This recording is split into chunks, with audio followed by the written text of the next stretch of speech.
Hello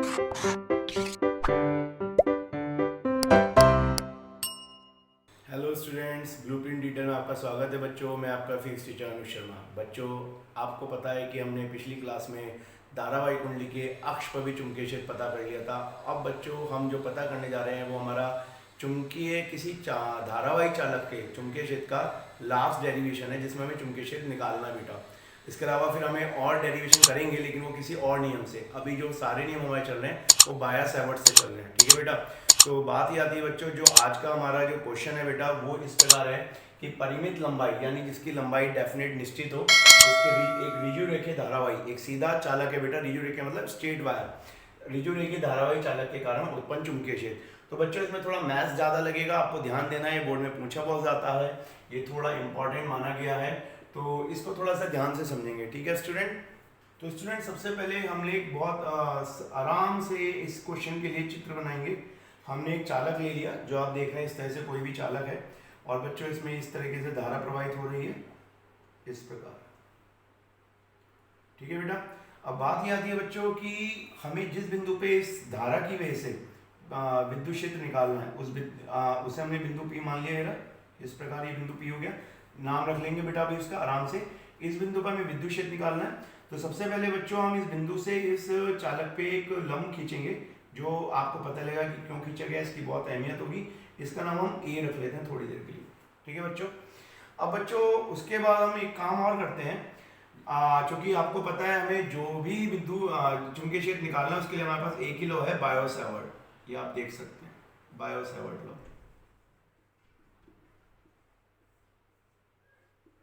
तो बच्चों, इस लॉ में सबसे इंपॉर्टेंट है पहले डीएल, एक धारावाही अवयव मानने का। तो हमने बच्चों इसमें एक धारावाही अवयव ले लिया। आप अगर यहां से देखें तो मैं एक धारावाही अवयव ले लेता हूं इस प्रकार से, यहां से और यहां तक। इसका नाम बच्चों मैंने सी डी रख लिया, और ये डीएल एलिमेंट है, इस प्रकार आप देख सकते हैं। और बच्चों, माना कि इस बिंदु P से जो कोण बना रहा है वो थीटा कोण बना रहा है। ये थीटा कोण है बेटा, जो डीएल और बिंदु P से बनता है। तो अब बच्चों बात यह आती है, अगर हम डी से भी थोड़ी देर, क्योंकि ये अवयव है हमारा डीएल, और हम मान के चलते हैं कि ये जो दूरी है इस बिंदु P की, इस बिंदु P की, इससे जो दूरी है ये r है बेटा, इस प्रकार से। तो बच्चों, अगर मैं आपसे ये थोड़ा बोलना चाहूँ थोड़ी देर के लिए कि ये वाला एंगल अगर डी फाई हो, ये वाला एंगल डी फाई, ठीक है बेटा, मान के चल रहे हैं बेटा। और बच्चों, इस डी से मैं एक लंब यहाँ पे गिरा दूं, एक लंब मैंने यहाँ गिरा दिया, ये 90 डिग्री का, ठीक है बच्चों। तो बच्चों, इसमें हम पहली बार कुछ ऐसा करने जा रहे हैं कि जो पूरा चालक लेंगे, क्योंकि इसमें जो हमारे पास चालक है उसकी लेंथ है, उसको हम एंगल की फॉर्म में लाएंगे। कैसे, आप देखना थोड़ा सा। अगर बच्चों मैं इस बिंदु को इसके चालक के सबसे ऊपर वाले एंड से मिला दूं, इस वाले एंड से, और बच्चों ये वाले कोण का नाम मैं रख दूं, ये वाला एक कोण ये वाला ले लूं, इसी के बाद इसके नीचे वाला जो एंड है ये वाला मिला दूं, और इसी लंब से बेटा, लंब से लेना है, और ये वाला कोण का नाम रख दूं। इसे अगर φ1 मान लो तो ये φ2 हो जाएगा बेटा, ठीक है। तो थोड़ी देर के लिए आप देखें कि अब हम इसको किस तरह से करना चाह रहे हैं। हम यहाँ पर डी फाई हो गया बेटा, और इस एंगल को हम फाई मान लेते हैं, ये वाला एंगल फाई हो गया, ठीक है स्टूडेंट। तो बच्चों, अब बात ये आती है, जहां नाम ये नाम रख लेते हैं, हमारे पास सी डी ई पी हो गया, और इसका नाम थोड़ी देर के लिए ए रख लेते हैं, इस प्रकार से ए। तो बच्चों, अब हमें एक एक करके इसको सॉल्व करेंगे। इस इक्वेशन में सबसे पहले बच्चों हम इसकी वैल्यू निकालेंगे, डीएल साइन थीटा की। कैसे निकालेंगे, थोड़ी देर के लिए ध्यान रखते हैं बच्चों। सबसे पहले अगर बच्चों हम ट्रायंगल ले लें, अपना जो हमारा ट्रायंगल है, वो ट्रायंगल हम इस प्रकार से लेंगे बेटा कि हम यहाँ पे जो ट्रायंगल देखेंगे वो है सी डी ई। इसमें अगर हम देखें बेटा, ये 90 डिग्री है जो ई पे बन रहा है, ये थीटा है, तो ये डी जो परपेंडिकुलर होगा। तो अगर हम बात करें बच्चों, perpendicular D E upon length, diagonal जो बच्चों कर्ण होगा वो डीएल काम करेगा, डीएल, और बच्चों साइन थीटा के बराबर होगा। आप देख सकते हो साइन थीटा होगा, तो यहाँ से डी कितना आ जाएगा बच्चों, वो आ जाएगा DL sine theta. Equation second, D की वैल्यू निकल गई। थोड़ा सा इसमें कंस्ट्रक्शन ज्यादा है बच्चों, तो आपको थोड़ा सा ध्यान रखना है। हम इन चीजों को, डीएल साइन थीटा को, इन चीजों को थोड़ा सा दूसरे पैरामीटर में लेके आएंगे, और वो कौन कौन से पैरामीटर होंगे उसके लिए थोड़ा सा पेशेंस रखें। तो इसके बाद बच्चों हम क्या करते हैं, दूसरा एक बार ट्रायंगल लेते हैं, और एक बार ट्रायंगल लेते हैं बच्चों डी ई पी। तो डी ई पी ट्रायंगल में बच्चों अगर मैं डी फाई की वैल्यू निकालूं, तो डी फाई एक कोण है, और जब कोण रेडियन में नापा जाता है तो हम कहते हैं चाप बटे त्रिज्या। तो चाप कौन हुआ बच्चों डीई, और त्रिज्या का काम कर रहा है बच्चों डीपी। तो बच्चों डीई अपॉन डीपी हम आर रख सकते हैं, तो यहां से डीई कितना आ गया बेटा, ये आ गया R D phi. Equation third. बच्चों सेकंड और थर्ड को देखो, इनकी एलएचएस सेम है, तो हम कह सकते हैं समीकरण जो 2 है वह 3, समीकरण 2 और 3 में दोनों की एलएचएस सेम है बेटा। तो अगर हम इनकी आरएचएस सेम रखें तो हमारे पास आएगा डीएल साइन थीटा बराबर आर डी फाई। तो बच्चों ये इक्वेशन होगी 4। तो आप देखो हमने डीएल साइन थीटा को तोड़ लिया है आर डी फाई में, ठीक है बच्चों। अब बच्चों इसको और थोड़ा सा हमें सॉल्व करना है, हमें आर को भी यहां से हटाना है, ठीक है बच्चों। तो देखते हैं किस प्रकार से हम हटा पाते हैं। तो स्टूडेंट अब हम एक ट्रायंगल और लेंगे बेटा, और वो ट्रायंगल होगा हमारे पास ए पी डी। इसमें बच्चों गौर से देखो, ये कोण फाई है, ये इसका बेस है आधार, और ये है बच्चों कर्ण आर। तो अगर हम यहाँ पे बच्चों बात करें कॉस फाई, अगर हम ले लें कॉस फाई, तो वो होगा ए अपॉन आर। कॉस फाई क्यों ले रहे हैं बेटा, क्योंकि हमें इससे ए मिलेगा, एक परपेंडिकुलर डिस्टेंस मिलेगा। ये बड़ा इंपॉर्टेंट है कि किसी बिंदु का किसी चालक से लंब जो दूरी होती है, ये बड़ी इंपॉर्टेंट चीज है। और उस बिंदु से धारावाही चालक के लिए हमें आर की वैल्यू भी मिल गई। तो बच्चों यहां से हमने आर अगर निकाल लें तो आर बराबर हो जाएगा ए कॉस फाई, ठीक है बच्चों। तो इसमें आप एक काम कर सकते हो, अब देखो अब हमारे पास आर नहीं चलेगा, अब हमने उस बिंदु की तार से लंबवत दूरी की बात कर ली है, ठीक है बेटा। अब बच्चों ये सारी वैल्यू अगर हम रख दें अपने फॉर्मूले में तो हमें क्या मिलेगा, हमें मिलेगा म्यू नॉट अपॉन 4 पाई आई बच्चों हमारे पास है, लेकिन डीएल साइन थीटा की वैल्यू आप देखो तो हमारे पास है आर डी फाई, ठीक है बच्चों। और आर स्क्वायर है अगर बच्चों हमारे पास, तो आर स्क्वायर की जगह हम क्या रख सकते हैं, आप देखो ए स्क्वायर कॉस स्क्वायर फाई। और इसमें हम एक काम कर सकते हैं, हमारे पास है आर, ए अपॉन आर होगा। एक सेकंड इसको थोड़ा सा सही कर लेते हैं बेटा। यहाँ पे अगर हमें आर की वैल्यू चाहिए तो ये हो जाएगा ए आर बराबर ए अपॉन कॉस फाई। इसे थोड़ा सही कर लेते हैं। अब बच्चों वैल्यू रखते हैं थोड़ी देर के लिए आराम से। तो b बराबर म्यू नॉट अपॉन 4 पाई आई, ये आ गया आर डी फाई। और बच्चों r की वैल्यू रखेंगे तो ये हो जाएगा a अपॉन कॉस फाई का स्क्वायर, इस प्रकार से, ठीक है बेटा। अब इसको थोड़ा सा और आराम से अगर हम देखें तो कैसे कर सकते हैं। अब बच्चों इसको हम एक काम करते हैं, b बराबर mu naught upon 4 pi I, और r अभी छेड़ते नहीं बच्चों, D phi as it is, नीचे आ गया ए स्क्वायर और कॉस स्क्वायर फाई जाएगा बेटा ऊपर, ये आप देख सकते हैं बेटा, कॉस स्क्वायर फाई ऊपर जाएगा जो कि r की वैल्यू हम निकाल चुके हैं, इस प्रकार से आ गया। अब बच्चों हमारे पास अगर देखें तो एक r और है अभी, तो म्यू नॉट अपॉन 4 पाई आई। अब इस r की वैल्यू बच्चों कितनी है, a अपॉन कॉस फाई, और यहां पे हमारे पास है cos square phi D phi upon में क्या बेटा ए स्क्वायर। तो एक पावर से ये कट जाएगी, एक स्क्वायर से ये कट गया। आप देख रहे हैं बच्चों, इस प्रकार से हमें एक टर्म मिल गई। अब इसके बाद आगे कैसे करते हैं, हमारा समीकरण लगभग सॉल्व हो गया। अब बच्चों आपको ये पता चलेगा इतनी सारी कहानी हमने क्यों करी, इसकी मैं वजह बताऊंगा आपको, ठीक है। तो बच्चों अब इस समीकरण को हम थोड़ा सा सिंपल करके देख लें अपने लिए। हमारे पास आ गया म्यू नॉट 4 पाई आई, और यहाँ पे बच्चों हमारे पास बचा cos फाई अपॉन a और d फाई, ठीक है बच्चों। इसे इक्वेशन a मान लो या b मान लेते हैं, a हम मान चुके हैं शायद, इसे b मान लो। अब बच्चों बात ये आती है कि अब हमारे पास कुल चुंबकीय क्षेत्र कैसे आएगा। तो कुल चुंबकीय क्षेत्र का बच्चों हमारे पास देख सकते हैं, हमारे डी फाई का मतलब है कि हमारे पास एक सूक्ष्म कोण है, और अगर हम ये पूरा इसका समाकलन कर दें बच्चों डी फाई का, फाई 1 और फाई 2 के बीच, तो फाई 1 इसके नीचे वाले एंड को कवर कर रहा है और फाई 2 बच्चों इसके ऊपर वाले एंड को कवर कर रहा है, और हमें पूरी लंबाई मिल जाएगी। तो हम कह सकते हैं बच्चों सीधा सीधा जो हमारे पास कुल चुंबकीय क्षेत्र आएगा, तो बच्चों इसे हम पहले तो डीबी लिखना चाहिए हमें इस तरीके से, इसे यहाँ पे डीबी कर देते हैं हम लोग, इसको थोड़ा सही कर लीजिए। तो बच्चों जो डीबी होगा इसका अगर हम इंटीग्रल करें तो यहाँ पे आ जाएगा म्यू नॉट अपॉन 4 पाई आई। ए बच्चों कांस्टेंट है, इसका समाकलन नहीं करना, और ये आएगा cos फाई डी फाई। तो बच्चों एक यहाँ पे एक बात बताता हूँ थोड़ी देर के लिए, जो P और एक लेंथ है लंब, इसे हम थोड़ा सा अपने लिए रेफरेंस पॉइंट या हम इसको अपने लिए मान सकते हैं निर्देशांक। तो इसके ऊपर अगर जा रहे हैं तो एंगल अलग है, और इससे नीचे आ रहे हैं तो एंगल अलग है, दोनों विपरीत दिशाओं में है। तो बच्चों एक एंगल जो कि एंगल नीचे वाले को हम -φ1 ले लेते हैं और ऊपर वाले को +φ2 ले लेते हैं, ठीक है बेटा।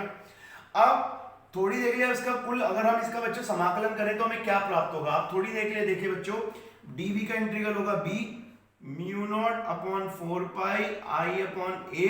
कॉस फाई का इंटीग्रल होता है बच्चों प्लस के साइन फाई, तो ये प्लस का साइन फाई हो गया और लिमिट हो जाएगी माइनस फाई 1 प्लस का फाई 2। तो बच्चों ये कितना मिला हमें, इसको हम बच्चे लिखेंगे कुल विद्युत क्षेत्र।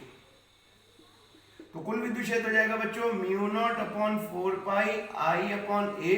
जब बच्चों लिमिट रखेंगे तो ऊपर वाली लिमिट रखेंगे तो आएगा साइन फाई 2, जब लोअर लिमिट रखेंगे तो बच्चों आएगा माइनस, और इसका बड़ा ब्रैकेट लगा देते हैं और फिर आएगा बच्चों साइन माइनस फाई 1। इस प्रकार बच्चों एक चीज मैं आपको बता दूं, साइन माइनस थीटा बराबर माइनस साइन थीटा, ये आपको ध्यान रखना है। तो बच्चों ये माइनस इधर आ जाएगा तो प्लस हो जाएगा। तो फाइनली हमें जो इक्वेशन मिली बच्चों वो क्या मिली, जो कुल चुंबकीय क्षेत्र आया बेटा वो आया mu naught upon 4 pi I upon A sine phi 1 plus sine phi 2। ठीक है बेटा, तो इस प्रकार से हमें इक्वेशन मिल गई। ये कुल चुंबकीय क्षेत्र है बच्चों जो किसी धारावाही चालक का होता है। इसमें सबसे बड़ी बात यह है बच्चों, ये कोई भी बिंदु हमें चाहे जितनी लाइन दी हो, हम उसके दोनों एंड को दो कोणों से हमने उसे कवर कर लिया है। तो इसमें ना आर की जरूरत पड़ी है, इसमें एक चीज की जरूरत है वो ए है, और उस बिंदु का उस धारावाही चालक से जो है परपेंडिकुलर डिस्टेंस, लंबवत डिस्टेंस। ठीक है बेटा, तो बहुत इंपॉर्टेंट है। अभी हम इस पे केस देखते हैं। तो बच्चों यदि चालक की लंबाई अनंत हो तो चुंबकीय क्षेत्र कितना होगा, यानी ये जो परिमित लंबाई की हम बात मान रहे हैं ये अनंत तक जा रहा हो बेटा, अनंत तक। तो ये जो बिंदु P है बेटा, इसमें गौर करना, अगर ये इसका लंब है, इस तरीके से हम नाम रख ले कुछ भी, इसका P क्यों मान लेते हैं इस बार। तो बच्चों ये अगर अनंत तक जा रहा है तो आप थोड़ी देर के लिए गौर करो, ये जो एंगल फाई 1 होगा और ये जो एंगल फाई 2 होगा कितना होगा। तो अनंत का मतलब ये है बच्चों कि इसकी लंबाई इतनी ज्यादा है कि ये जो बिंदु P और Q के बीच की दूरी है ये बहुत कम है। तो बच्चों फाई 1 फाई 2 लगभग 90 डिग्री के होंगे, लगभग की बात कर रहे हैं बेटा। तो हम कहेंगे phi 1 approximate phi 2 approximate is equal to 90 degree, बराबर, दोनों बराबर होंगे, अप्रोक्सीमेट 90 डिग्री। तो बच्चों अगर इसकी वैल्यू हम यहाँ पे रख दें तो बच्चों यहाँ पे वैल्यू में कितनी मिलेगी, mu naught upon 4 pi I upon A sign 90 plus sign 90। तो बच्चों साइन 90 कितना होता है आपको पता है, साइन 90 होता है 1। तो साइन 90 1 होता है, तो ये कितना आ जाएगा स्टूडेंट, ये आ जाएगा कुल चुंबकीय क्षेत्र mu naught upon 4 pi I upon ए, और जब ये साइन 90 1 करेंगे तो बच्चों 2 आ जाएगा, इसे हम कहेंगे 2 आई अपॉन ए। ठीक है स्टूडेंट, तो एक केस ये हो गया हमारा। एक केस और बचा है बच्चों, उसे भी थोड़ा ध्यान से देख लेते हैं।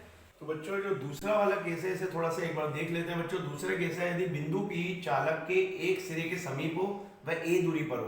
तो मैं मान लेता हूँ जो बिंदु P है, एक चालक के जो एक सिरा है B उसके नजदीक पहुंच जाए। तो बच्चों आप खुद सोचोगे ये B जो है P बिंदु इसके समीप पहुंच जाए, इसके आसपास, और दूरी उसकी अभी भी कितनी रहे, a रहे। ठीक है बेटा, तो यहाँ ऐसे मान लो, बल्कि यहाँ ऐसे ऐसे ऐसे और यहाँ पहुंच जाए इस तरीके से।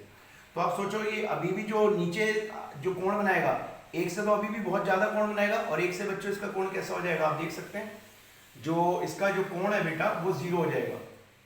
आप समझे मेरी बात, क्योंकि जो कोण बन रहा है बच्चों इस लंबवत के साथ बन रहा है और इस चालक के साथ बन रहा है। तो जब ये कोण इसके एक सिरे के बहुत नजदीक पहुंच जाएगा, अगर हम इसे बहुत नजदीक पहुंचाते रहें तो इसका मतलब है बच्चों कि वो ऊपर वाले कोण के साथ, ऊपर वाले एंड के साथ 0 एंगल बनाएगा। तो एक के साथ 0 अगर हो जाएगा तो एक को हम, अगर ऊपर वाले कोण को हमने माना फाई 2 और नीचे वाले को हमने माना फाई 1, तो फाई 2 को हम मान सकते हैं 0 और फाई अप्रोक्सीमेट बेटा इसको हम लगभग 0 कहेंगे, एग्जैक्ट 0 नहीं होगा, और फाई 1 को हम कितना मान सकते हैं 90 डिग्री।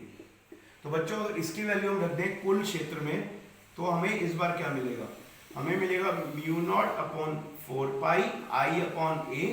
एक बच्चों हमारे पास कोण है साइन 90 और एक है 0, तो जो हमारे पास बच्चों 0 है वो हमारे पास फाई 2 है, और जो 90 है वो फाई 1 है, तो 90 प्लस साइन 0। तो बच्चों साइन 0 कितना होता है, साइन 0 होता है हमारे पास 0, साइन 0 0 होता है, और साइन 90 1 होता है, तो ये वाला एंगल 1 हो जाएगा, ये 0 हो जाएगा, तो हमारे पास वैल्यू आएगी b equals to mu naught 4 pi I upon ए।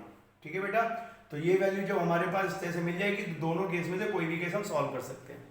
तो बच्चों अब जो हमने फॉर्मूला पढ़ा है किसी भी सीधे तार का जो परिमित है उसकी लंबाई, उसका जो विद्युत क्षेत्र होता है किसी बिंदु का, तो बच्चों उसके लिए एक क्वेश्चन दे रहा हूं मैं आपको, और ये सिखाने के लिए आपको कि हमें बच्चों एक वर्ग दिया हुआ है और इस वर्ग में चारों तरफ आप देख सकते हैं एक धारा प्रवाहित हो रही है जो घड़ी की दिशा में प्रवाहित हो रही है और वर्ग की एक भुजा दे रखी है, तो सारी भुजा ये हो गई।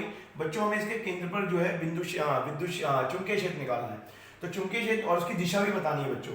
कुल चुंबकीय क्षेत्र निकालना है, दिशा भी बतानी है, दिशा।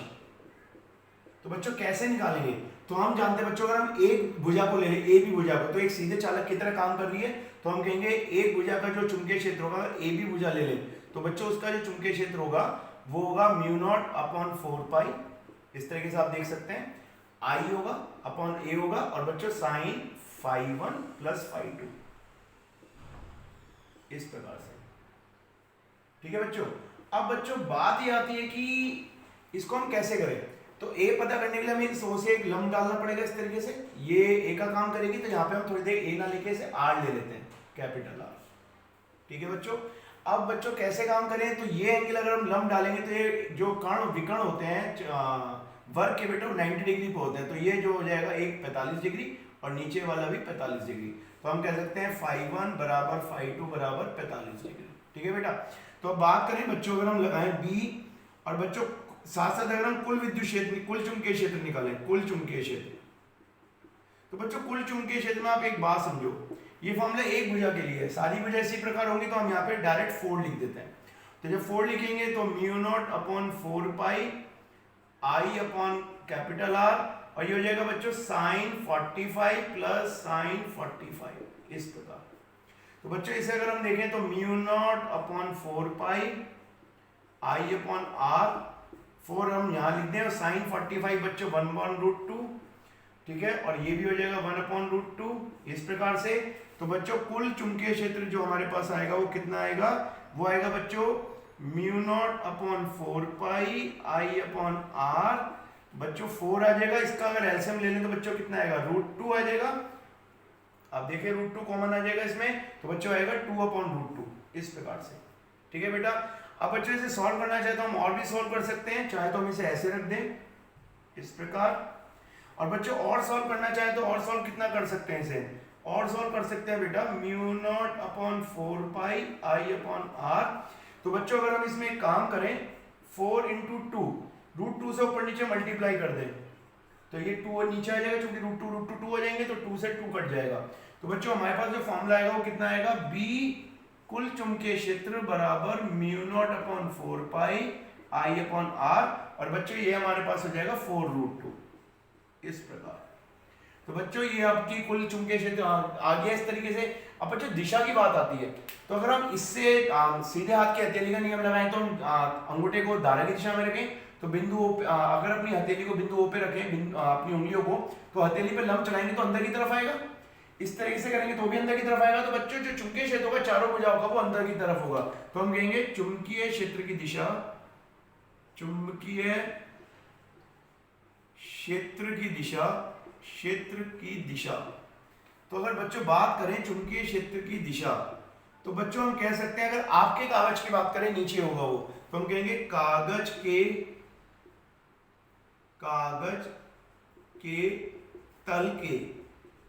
तल के लंबवत, लंबवत तो होगा बेटा, पर लंबवत व नीचे की ओर या अंदर की ओर कह सकते हैं, अंदर की ओर, अंदर की मतलब अंदर की तरफ, नहीं तो बाहर की तरफ। आप अपनी कॉपी पे अंदर की तरफ कह सकते हैं, नीचे की तरफ कह सकते हैं, एक ही बात है। तो इस तरह से बेटा आप अपनी दिशा भी बता सकते हैं और आपका कुल चुंबकीय क्षेत्र भी आ गया। तो बेटा ऐसे ही कोई भी क्वेश्चन आपको निकालना है तो आप आराम से कर सकते हैं। मेरा पर्पस ये था कि आपको चीजें समझ में आ जाए जिससे आपको बोर्ड में सहायता मिले। ठीक है बेटा, अगला डेरिवेशन अगली क्लास में करेंगे, तब तक के लिए धन्यवाद।